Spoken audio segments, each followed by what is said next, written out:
all my farming came, gardening or whatever, came from my dad or my granddaddy.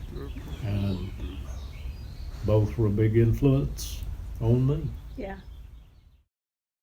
Absolutely. Can I say your full name? I don't care. Okay, so I'm here with Tommy Biddle. This is my father-in-law. Known this guy for over 20 years now. I'm making him my first subject because, number one, he was willing, sort of, and because he's been gardening for pretty much his whole life. And this was a perfect start to exactly what I'm trying to create with this channel, which is to help preserve the wisdom and legacy of these farmers and gardeners that will soon be, oh, that sounds bad, soon be gone. That won't always be around for us to access. Is that a nice way to say it? I'm not planning on going anywhere. That wasn't a very nice way to say that. So when would you say that you remember first being in the garden? I've always been in the garden.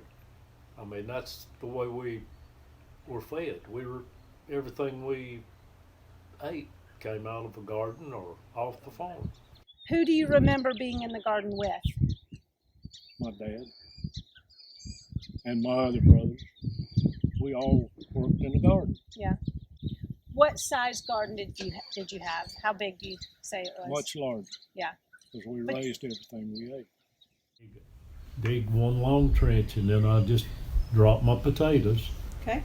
Cover them up with dirt. And then you'll see them sprout as the plant grows. Tell me what you do once the plant part comes out of the ground. When the plant comes up, I usually fertilize. 13, 13, 13 Okay. is a good plant food. Yeah, it's a complete fertilizer. Complete fertilizer. So after you fertilize, what is the next process? And I fertilize, then I come back and start dirting the plant. dirtying the plant. Rake dirt or pull dirt, take a hoe and pull dirt to the plant. Okay. And cover up the bottom section of it some. Mm-hmm. It'll just keep growing. So by the end of the growing season, how big of a mound? 10 or 12 inches Okay. up. You can kind of rake the dirt back a little bit and just see if what you've size got potato. What size potatoes you got. You dig them up, Mm-hmm. and then what's the process there for storing them? If you have a cool place, and usually cover them with lime or just sprinkle lime on them, Mm-hmm. and it helps offset any problem that they have. I know the answer to this, but how many kids were your parents feeding out of your garden? 5 5 boys. boys. 5 boys out of one garden without the grocery store to supplement. We actually had a peddler that came by. A peddler? Peddler. Kind of like a milkman, but for Yeah, groceries? kind of like a milkman, but he was in more like a bus, and we got flour and meal from him. So you didn't go to like a market, like a farmer's market? No, we didn't go to a farmer's market. We were the farmers. Well, that's true. I guess farmers markets are more just kind of popular now because there aren't many. Now. Yeah, there aren't many farmers. There you go. They'd come by once a week. They would buy our eggs. They would buy eggs. They'd buy butter from us, and then they'd resell it. So let's talk about garden specifics then. Early spring, getting ready for the garden. What's the first thing you do to prepare the garden, and when is that? Tiller the garden. Usually let it lay, tiller it again. So you would till it, and then like a week or so later, you kind of let the weeds pop back up and then break it up again? Okay. So then once you've tilled it for the second time, you smooth it out? Lay it off and plant it. Do you pull strings to make your rows and all that stuff, or you just eyeball it? Actually, use a four-wheeler. A four-wheeler? That makes my tracks, and it makes a good furrow. You know, it's rounded, makes a good furrow. A tip, guys, use your four-wheeler.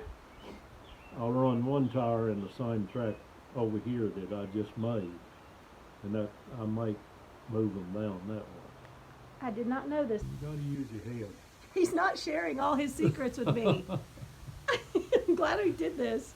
Oh, what time of year? Around the 1st of May. This year's been unusually warm, so we planted early this year. Until this weekend. Until this weekend, it may snow this weekend. We never know. If you don't like Alabama weather today, stick around. We'll have a different weather tomorrow. Yeah. What do you think it is about Sand Mountain that has the best tomatoes? I have no idea, but working in Birmingham all the years that I worked, they always wanted, there's a very different taste. It has to be soil composition. Yeah. I don't know of any other way. I would take a basket to work, and the basket would be on my desk with a sticky note in the bottom that says, it's empty. Refill this with Sand Mountain tomatoes, please. Yeah, so... Yeah. I know Tommy grew up with gardening. Your parents grew. What was your first memory of being in the garden? Mother always had a huge garden. She did most of the work herself. Yeah. Daddy would lay it off, till it and lay it off, and she would work in it. And my memories are of seeing her with her bonnet on and the long sleeves out, working in the garden. Of course, when it came harvest time, I had to help break beans and shell peas. And So this is rosemary. Absolutely one of my favorites. I mean, of the herbs that I use the rosemary and the chives. Yeah. Some cilantro, but not a whole lot. So when did you plant this cilantro? Has it been here several years? I don't think it just comes with it. Yeah. Yeah. Several years ago. So you can still use these lower leaves for sure. Smells great. And so is this the chocolate mint? No, that one, one is spearmint, one is a different kind of mint. So this one is spearmint. if you're gonna plant mint, you want to have a border, Yes. right? Because they're very invasive. Yes, and here's just what happens when, even with a border, Yeah, they creep out. they creep out. Yeah, They come up from see the what roots, so you have to kind of dig them up with a shovel. Right. And pull them up. It smells so good. Oh, it does smell good. This is really good in iced tea. Oh yeah. To just put a leaf of it in Yeah. iced tea. Or a mint julep. Or mint julep. For sure. When we do homemade pizza, we do that. Always put out my basil every year because it won't. Yeah, it doesn't come back. I've tried seeds and the seeds don't come up as good as just buying the plants. Yeah. And parsley. If you could think of any one hack that you learned from your grandfather, you're a busy man. Sneaking in an illegal haircut. No, they're back open Monday. They're back open Monday. Exciting. Yes, it is. Okay, so if you can think of one or two things that were passed down to you, like a gardening hack or trick that you continue to use today, what would it be? My granddaddy used to say, don't put your seed in the ground till the ground gets warm. When the ground gets warm, they'll come up growing. And I've always tried to do that. This year I'm a little early, but normally that's what I try to do. All my farming came, gardening or whatever, came from my dad or my granddaddy. And both were a big influence on me. Yeah. So we eat a lot of fresh vegetables in the summertime. I know we do. We do, don't we? We do. We've got so many people in this world going hungry and they don't know how to raise food. It's almost like a luxury now to be able to garden, right? It is. It's not the cheapest way. No, it's not. It used to be. Yeah, it used to be, but Or the only way. People save their seed. If you put them in the deep freeze, they'll come up in 3 days. Yeah. I don't know why it is, but they will. And my granddaddy taught me that.